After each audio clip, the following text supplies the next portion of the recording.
আপনাদের সঙ্গে আজকে একটা শেডের মধ্যে কিভাবে চেরি ফুল মেক করবেন সেটার ভিডিও টিউটোরিয়াল শেয়ার করব।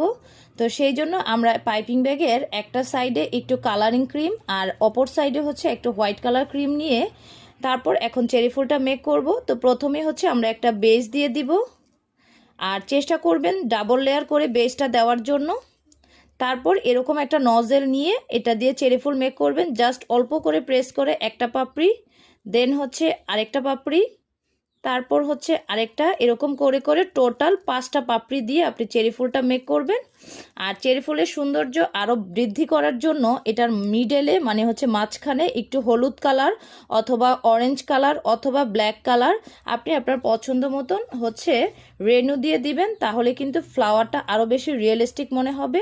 তারপর এটাকে আস্ত করে বা হচ্ছে আলতোভাবে উঠিয়ে ক্রেকের মধ্যে এটাকে সেট করে দিবেন।